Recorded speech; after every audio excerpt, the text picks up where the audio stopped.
Hi, Mr. Dunsmooooooooooooore. Here I am with the presentation of my issue of nuclear usage. And yeah, sorry for missing the Saturday class, but yeah, here I am recording the video. The endless upshots of nuclear usage, or in other words, radioactivity. So, what has history taught us about nuclear usage? First station was World War II. On 6th and 9th August 1945, USA dropped two atomic bombs on the cities of Hiroshima and Nagasaki, which ended up with 226,000 deaths only and only due to the explosion of the atomic bomb. I'm talking about the radiations. So this is the only rate of the deaths due to the explosion, and radiations was spreaded even out of Japan, uh, which also ended up in cancer, uh, burns on the skins, and many other health impacts. And I'm gonna get into more details later on.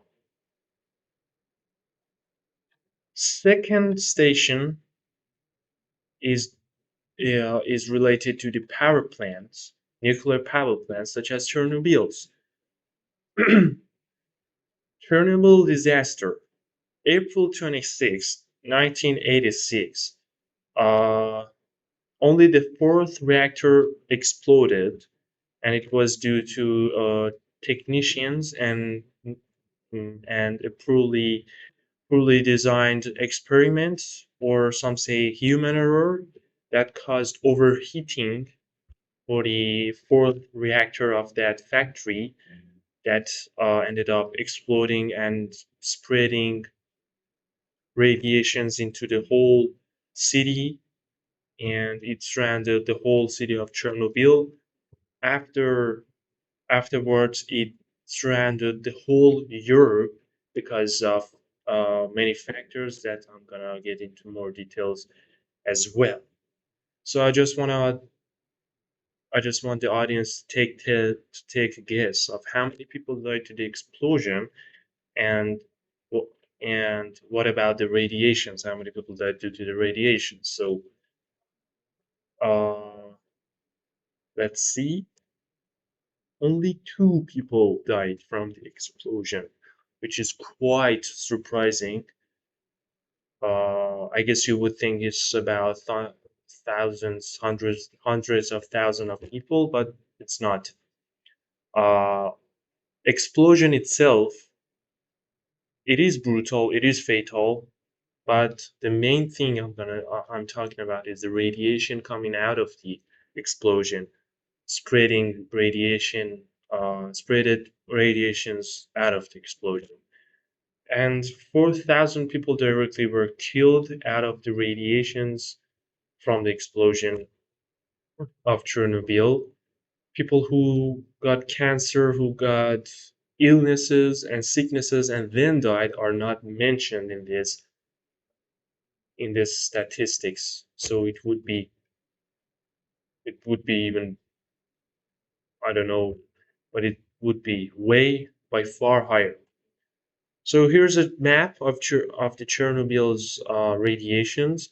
You can see it's variable, and yeah, the darker the color is, the dose of the radiations are higher, and the lower the opposite. But the point is, it is containing the whole Europe. So yeah, you can see one single reactor of Chernobyl uh, surrounded the whole Europe, even Portugal, the most far country to the city of Chernobyl.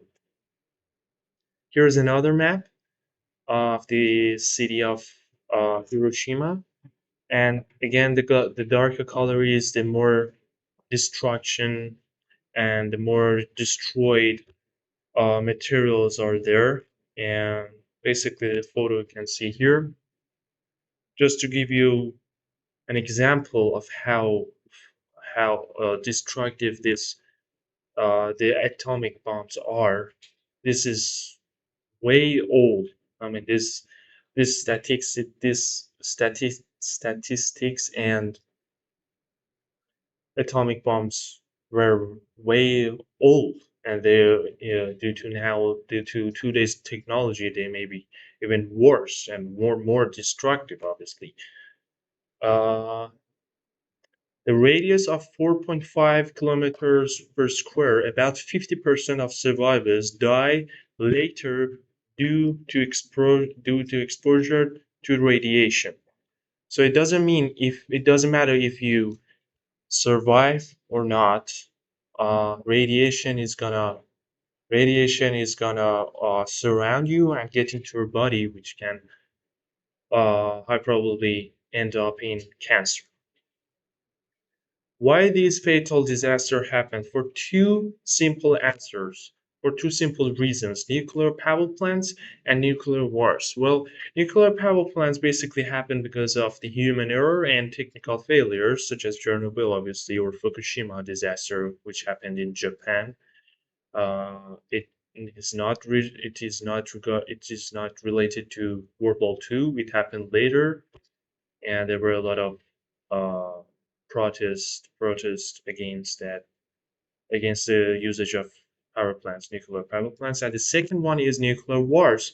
Nowadays you may hear in the news that Russia threatens Ukraine or Western countries by the nuclear war. Basically, threatens Western countries that uh, they're gonna use nuclear weapons, which obviously end up in which obviously ends up in fatal and destructive impacts that are not something that now situation wants. We are trying to get rid of global warming. We need to support an environment. This is the last thing we want nowadays to be dealing with. Here we can see the map of all nuclear power plants on Earth. Now, just to give you a heads up, one single reactor of Chernobyl out of four reactors exploded and caused that fatal disaster, which contained the whole Europe, as previously mentioned. There are way more power plants now on Earth. We can see Japan,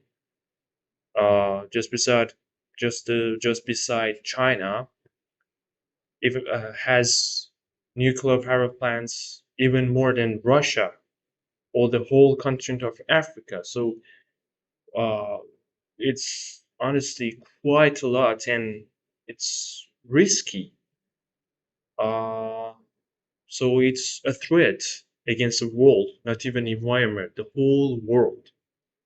Now that take a guess how many power plants actually we do have on Earth.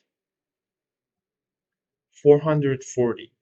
Suppose they all have four reactors, which they don't. They have way more because they are quite modernized, and it is not like Chernobyl. They are way more powerful. They may contain maybe double the amount of reactors Chernobyl had.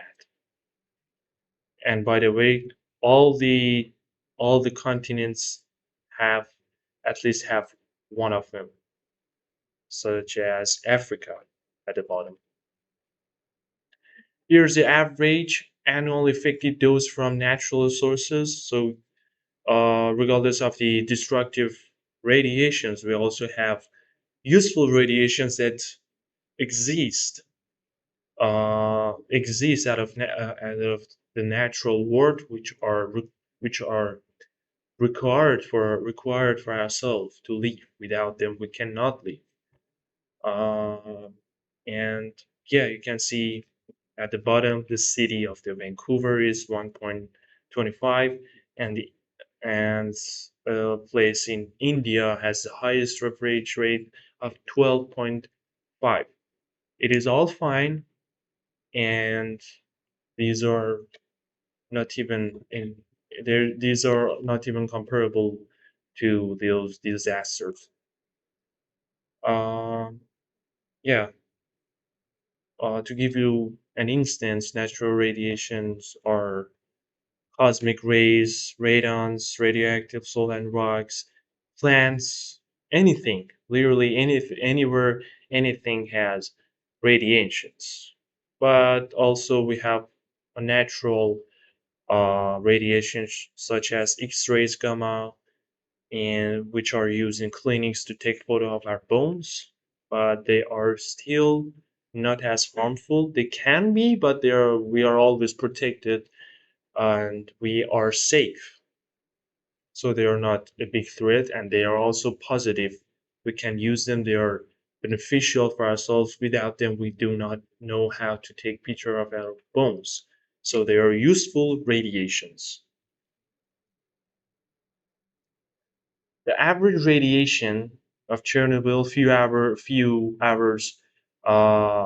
hours after the explosion was 500 MSV, which caused 134 workers out of 600 who worked for Chernobyl's disaster suffered acute radiation sickness, 28 of whom died in 3 months. Those who survived radiation sicknesses, recovery took several years for them, and no guarantee that they're gonna survive from their recovery because they may carry cancer with themselves.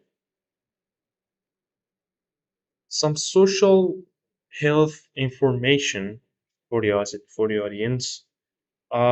So remember this number 5 MSV, which was the average radiation going on in Chernobyl a few hours after the explosion. Here you can see 5 to 20 may possible late effects, possible chromosomal damages, which the place in India was 12.5. Still not something to be really worried about, but if you take a lot of time there, it may be harmful. Now compared to the uh, Chernobyl's ones, between 400 and 1,000 MSV, the average average rate of the dose, acute illness and early death. So no further explanation. People definitely that may definitely will die. Maybe early, maybe later on, but they will die painfully. Economy. Obviously, regarding again Chernobyl and Hiroshima and Nagasaki, well, Hiroshima and Nagasaki were destroyed. There were few people survived out of those cities. They were not able to uh, keep up their trades.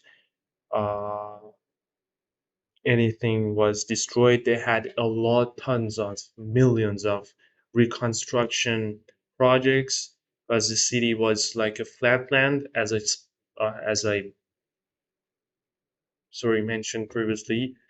Uh, it was called ground zero because there was actually nothing. Environmental damages.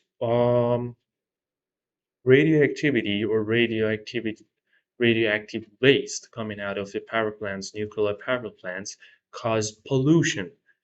Or in Chernobyl's case, the radioactivity polluted whole the city, of course, and even countries nearby. And to give another example, it even uh, polluted the river near the Chernobyl.